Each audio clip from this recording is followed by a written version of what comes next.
tudo que vem para nós, de bom ou de ruim, é exatamente consequência das nossas escolhas, do nosso pecado.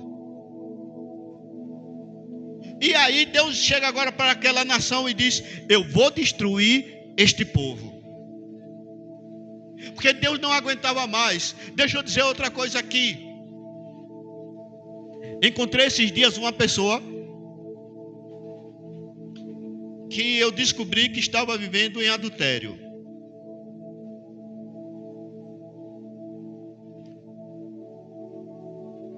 E chamei a pessoa para conversar. E disse exatamente isso para ela. Isso foi há muito tempo atrás. Você está traindo o marido. E ninguém ainda descobriu.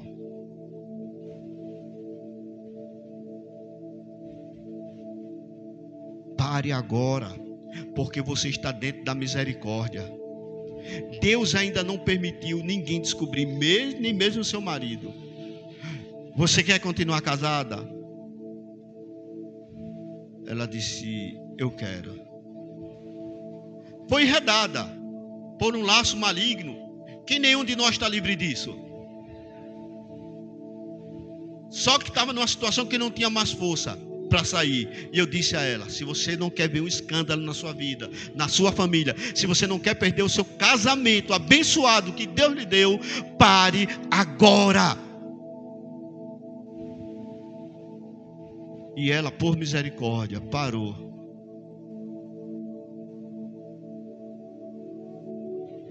Pouco tempo atrás eu encontrei ela.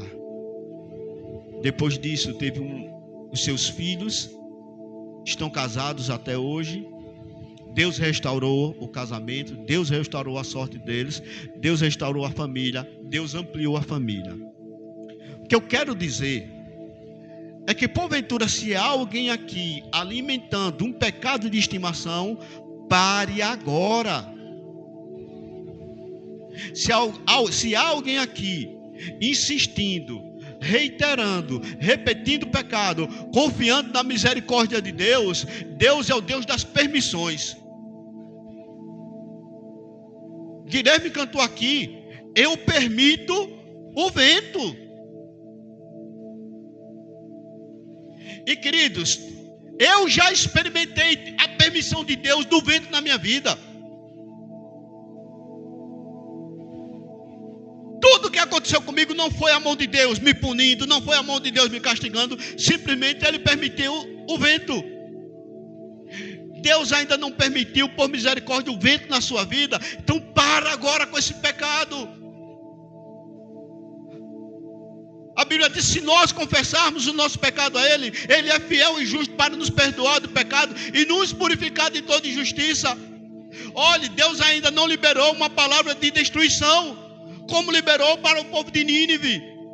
Olhe, Jonas, vá até lá e pregue, diga que eu vou destruir. Não vai 3 dias e eu vou destruir. Porque Deus não compactua com o pecado. Ou Deus lhe afasta do seu pecado, ou o seu pecado vai lhe afastar do seu Deus. E aí, queridos, o texto vai discorrer quando fala que Jonas entra na cidade. Quantos dias durava para atravessar a cidade? Quantos dias? Eu vou repetir a pergunta. Quantos dias demorava para percorrer a cidade toda? 3 dias. Se a gente não prestar atenção, a gente não aprende a palavra de Deus. Na oração do pastor José Gomes, ele diz que a gente não pode ser só ouvinte. E se a gente não for ouvinte? Se a gente não prestar atenção na palavra, vai ter mudança de vida?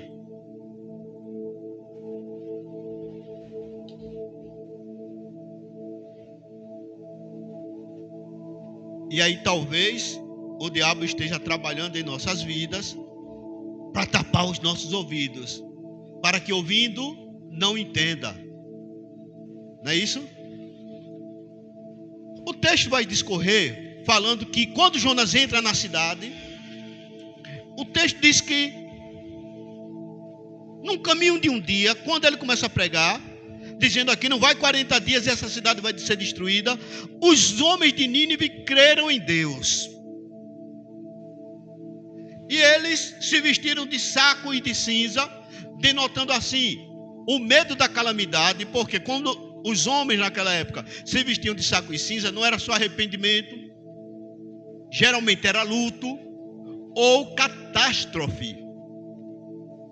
Ou seja, eles estavam percebendo que havia uma catástrofe vindo contra eles, que de alguma maneira o Deus de Israel ia entrar na história, no curso da história, e mudar todo aquele enredo, e que eles iam pagar um preço alto. O que é que eles fazem? Mostra sinal de arrependimento, clamando por misericórdia. Aquele povo era um povo politeísta que não servia a Deus de Israel. E aí, meus queridos, a Bíblia diz que eles creram em Deus, porque eles não criam em Deus. Eles agora começam a buscar Deus, eles praticam um jejum coletivo. A conversa chega no ouvido do rei. O rei também prega um jejum agora para toda a nação, para todos os animais. E o rei fala algo interessante.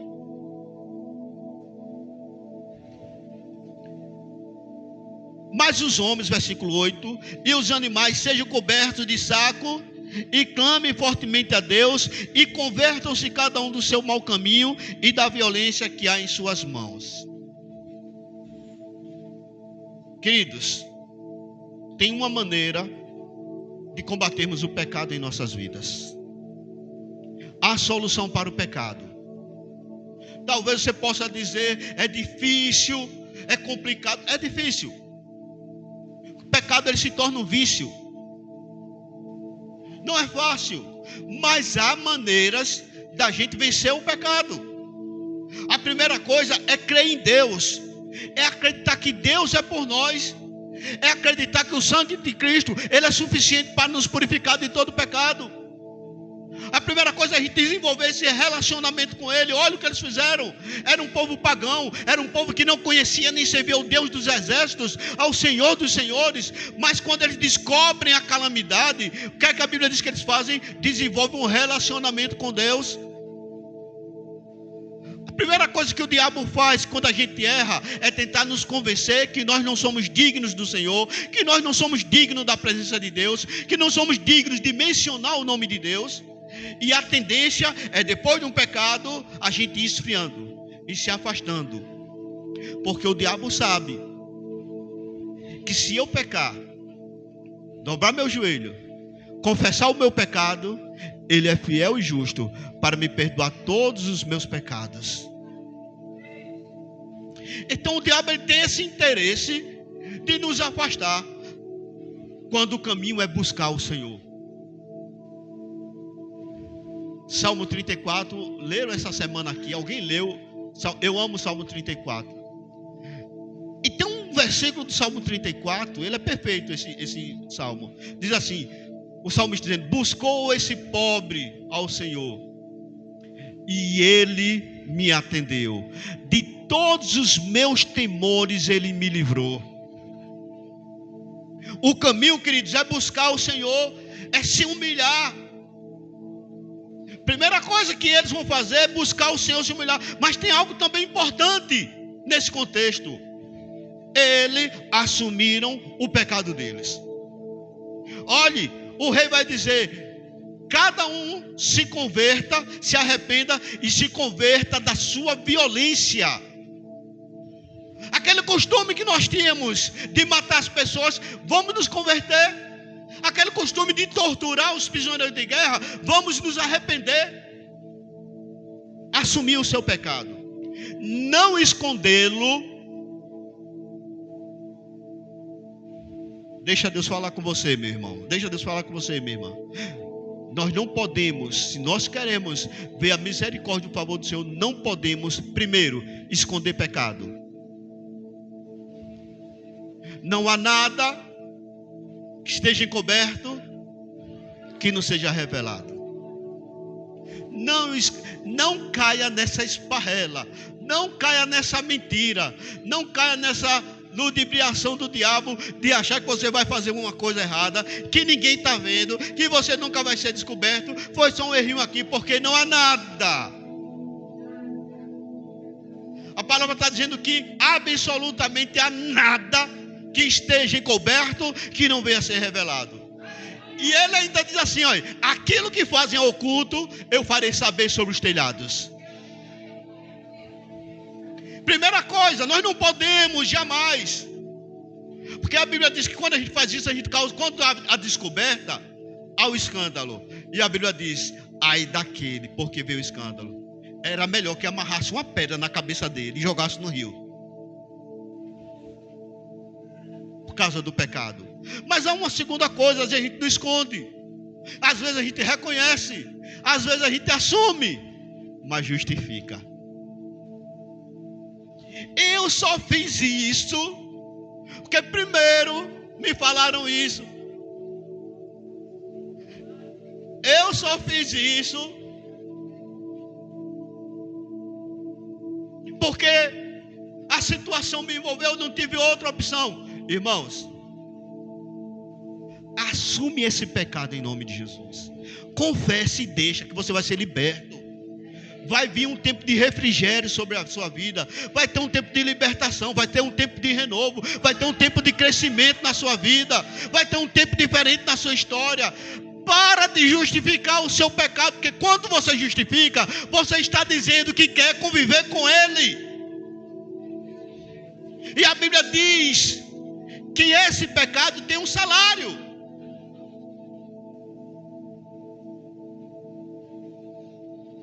Para de justificar, para de dar desculpa, ou pare de transferir. Não é, irmã Judete? Transferir para o outro. A mulher que me deste. Não, a serpente que colocastes.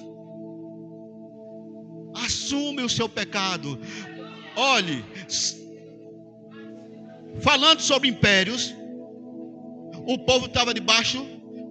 Quem venceu esse império assírio foi o império medo-persa. E quando ele pega o povo e leva para lá, eles passam 70 anos. 70 anos, muita gente morreu no cativeiro, sem voltar para sua terra, sem rever sua família. Depois de 70 anos, sabe quando foi que Deus se voltou para eles? Neemias 9, Esdras 11. Lá vocês vão ler, vai dizer, Neemias vai dizer, mas nós pecamos contra o Senhor. Nós erramos contra o Senhor. Nós prevaricamos. Prevaricar é deixar de fazer o que é certo. A culpa desses 70 anos, a culpa desse cativeiro é nossa, porque nós pecamos contra o Senhor. E quando Neemias sai daquela oração, ele vai para a presença do rei. E o rei vê ele triste, amargurado, choroso. Aí o rei, medo, era o ímpio. Ele olha para Neemias e diz, por que está triste, rapaz? E aí ele diz, como não estaria? A gente está aqui escravizado, meu rei. E eu acabei de saber que os muros lá da minha cidade foram derrubados, suas portas foram queimadas a fogo. Como eu não vou poder estar triste? Então o rei Dário diz, pega o que você quiser aqui e vai para a sua terra, reconstrua os muros, levante as portas e leve de volta o seu povo livre. Sabe quando foi que mudou? Quando eles deixaram de esconder o seu pecado, de justificar o pecado e começaram a confessar. Eu acho que é isso que Deus espera de alguns de nós nessa noite, que a gente tenha a atitude, a postura de abandonar o pecado, de não estar guardando, não estar escondendo, mas confessar e deixar. Por último, meus irmãos, eu quero falar nessa noite que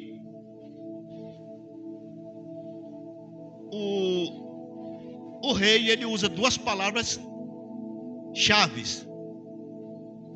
Ele diz, olhe, cada um se arrependa, versículo 8, e se converta da sua maldade. Queridos, arrependimento, conversão, são coisas que andam juntas. Se você diz que se arrependeu e não se converteu, não existe arrependimento. Aquilo foi uma crise de consciência, dor na consciência. Porque o arrependimento produz vida. Quando eu me arrependo, automaticamente eu converto. A conversão é o quê? Mudança de rumo. Eu estou indo para um precipício. Eu vou cair no precipício. Vendo ou não, mas alguém grita: olha, você vai cair no precipício. Eu me arrependo daquele caminho. Eu continuo andando nele? Eu vou me converter. Eu vou fazer uma conversão. Vou pegar um outro caminho. Entenda uma coisa, leve isso para casa nessa noite. Arrependimento, conversão, é mudança de rota. Sabe por que muitas vezes a nossa vida continua na mesma?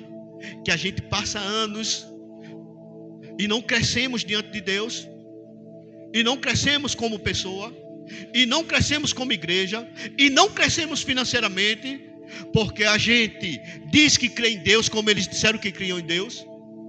A gente procura desenvolver essa relação com Deus, de vir para os cultos, de ler a Bíblia, de orar como os cristãos uma vez por dia. Mas quantos de nós já chegou para si mesmo e dizer: está faltando alguma coisa? Por que minha vida não deslancha? Por que não desarna? Por que não avança? Por que será que a nossa igreja fica parecendo que ela está no deserto, perto de entrar na terra prometida, mas continua dando voltas no deserto? 40 anos dando voltas no deserto. O que é? Está faltando alguma coisa. Está faltando mudar de rota. Está faltando conversão. Está faltando se arrepender. Queridos, quando mudamos a rota, Deus muda a sentença. Olha o que aconteceu com os ninivitas. Aquele povo odiado por todos os povos da terra. O povo tinha temor, mas tinha um ódio pavoroso. Por isso Jonas não queria entrar na terra deles. Mas esse povo que empalava, que matava as pessoas, que esfolava as pessoas vivas, um dia decidiu mudar a rota. E quando eles mudaram a rota, Deus mudou a sentença da vida deles. Deus disse: olha, eu vou destruir a terra deles, eu vou destruir o povo deles, eu vou destruir a nação. Mas quando eles mudaram a rota, Deus disse: não vou destruir mais. A sentença caiu por terra. Eu não sei no mundo espiritual quais sentenças estão sobre a sua vida. Qual sentença de pobreza, de miséria, de perda? Esses dias, pastor Ari, a gente conversando sobre uma família. Rapaz, num período de 2 anos para cá, morreram 4 irmãos, cunhado, e agora esses dias, acho que foi quinta, a gente vindo para cá, né? Morreu a mãe. Morreu. Ah, tu já era velho? Não. Jovens morreram. Que sentença miserável é essa que está lá? Quantos de nós aqui, queridos, sabe que trabalha há anos, deseja há anos, sonha com a casa própria, e parece que quanto mais busca, parece que ela foge. Quantos de nós não estamos sonhando, seja lá com o carro, seja lá com a conversão do filho, com a conversão do pai, sabe, com a conversão da família? Quantos de nós não está almejando algo e parece que quanto mais a gente busca, mais distante fica? Queridos, existe uma rota aí que precisa ser mudada. Uma rota que precisa ser mudada. E vocês lembram que eu falei no início, lendo, que o texto fala que Nínive era uma cidade que durava quantos dias? 3 dias. Mas a Bíblia diz que Jonas começou a pregar caminho de 1 dia, eles se converteram. E aí, quando eu achei que estava terminando a pregação, na última terça-feira, eu acredito, porque eu já não esperava, já tinha encerrado praticamente a palavra, Deus me trouxe isso à mente. Eu acredito. Porque quando eu estava encerrando a palavra, veio: ei, você percebeu isso? Eles não esperaram 3 dias para se converterem. Sabe o que foi que eu aprendi ali? Que a gente precisa se converter agora. A gente precisa se converter hoje. Quanto tempo mais você vai adiar a sua conversão? Quanto tempo mais você vai adiar a sua mudança de rota? Quanto tempo mais você vai adiar o se arrepender, o confessar e o deixar? Deixa eu dizer, quanto tempo mais esse pecado vai atrasar a sua vida? Quanto tempo mais esse pecado vai fazer com que sentença negativa esteja sobre a sua casa, sobre a sua família? Não espere terminar os 3 dias não, meu irmão. Não espere terminar os 3 dias não, minha irmã. Se converta hoje, se arrependa hoje. Eu não estou mandando você aceitar Jesus não. Eu estou dizendo que há uma palavra vinda do céu para a nossa vida nessa noite, dizendo que nós precisamos mudar a rota, dizendo que nós precisamos deixar o pecado de estimação, dizendo que nós precisamos confessá-lo e deixá-lo hoje, no primeiro dia.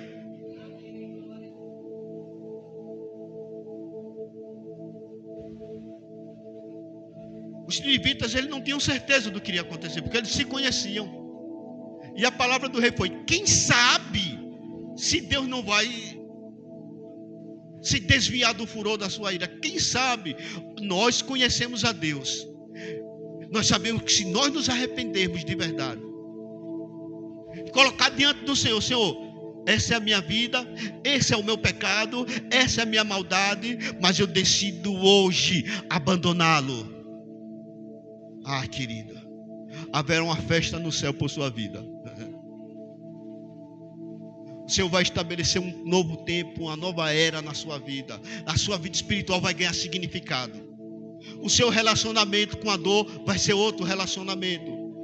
Porque esse relacionamento de murmuração, esse relacionamento de reclamação, esse relacionamento de dizer que nada dá certo, que nada presta, esse relacionamento vai cair por terra. Vai surgir um relacionamento de confiança, vai surgir um relacionamento de dependência, vai surgir um relacionamento onde você vai dizer: se não aconteceu hoje foi porque Deus não quis, mas Ele está escrevendo a minha história. Tudo passa pelo abandono do pecado. E essa parece ser uma palavra para descrente, não é? Não. Essa é uma palavra para crente. A gente costuma transferir para o outro, mas é para nós. Olhe,